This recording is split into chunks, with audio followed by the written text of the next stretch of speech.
Bonjour. Salut tout le monde. Bonjour à vous. Bonjour à tous. On fait découvrir une petite ville. Il y a eu le Fauve d'Or à Angoulême, exactement. Les dialogues sont super justes, les émotions. Toi, les Demon Kings devraient vous plaire. C'est la musique ne sait pas trop montrer ses créations.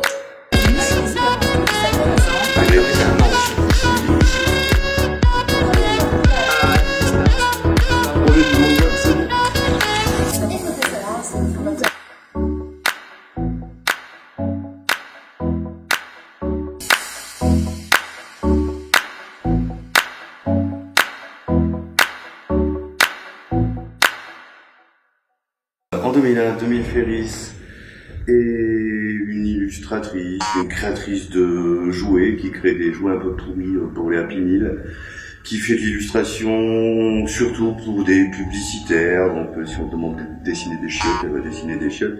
Mais elle est heureuse tant qu'elle dessine, parce que c'est sa grande passion dans la vie, c'est de dessiner, peu importe un peu ce qu'elle dessine. Et en 2001, Émile Ferris se fait piquer par un moustique qui la terrasse en 10 jours. Parce qu'elle attrape le syndrome du Nil, elle se retrouve avec une encéphalomégine, méningito, quelque chose, je ne sais plus bien, qui la paralyse complètement. Les médecins lui disent qu'elle pourra plus jamais dessiner, qu'elle ne pourra plus jamais marcher.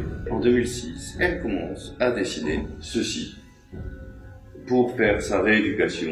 Et ceci, c'est Moi ce que j'aime, c'est les monstres. Moi ce que j'aime, c'est les monstres se passe en 1967 à Chicago et est un roman graphique semi-autobiographique qui va nous raconter l'histoire de Karen.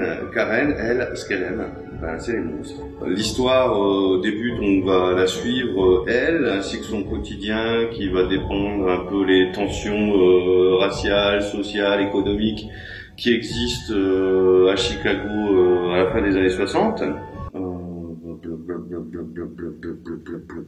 C'est con, je m'étais fait un bon conducteur. L'histoire va réellement débuter quand la belle voisine du dessus, Anke, va mourir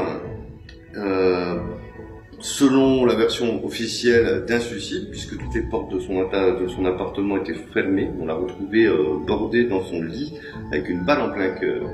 Version officielle à laquelle ne va pas croire la jeune Karen. Elle va donc se créer un alter ego de détective, mais pas de n'importe quel détective, mais d'un détective loup-garou. À travers son enquête, elle va découvrir le monstre qui est caché en chacun de nous. Certains sont des monstres gentils, d'autres sont des véritables monstres. Elle va d'ailleurs découvrir la vie de Anke, dont la mère a été violée alors qu'elle était jeune par les nazis, viol qui la tuera, la mère de Anke. Elle découvrira que Anke a donc connu les horreurs du nazisme, elle aussi. Moi ce que j'aime c'est les monstres, il faut lire Moi ce que j'aime c'est les monstres. C'est une œuvre qui comporte énormément de strates.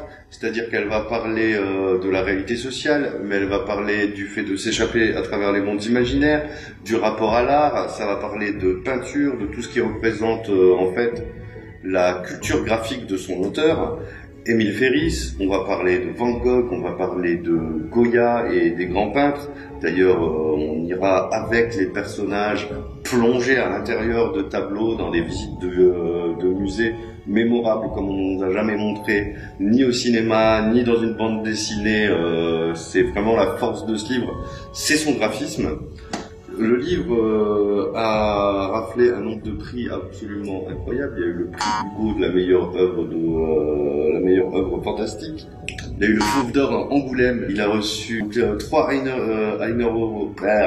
Awards, dont celui de meilleur auteur de BD, celui de meilleur album de BD, celui de meilleur travail sur la couleur. Alors vous pouvez retrouver cette BD, Moi ce que j'aime c'est les monstres, à la médiathèque. Jetez-vous dessus, c'est probablement une des plus grandes œuvres littéraires de ces 10 dernières années, facile. Oh yeah.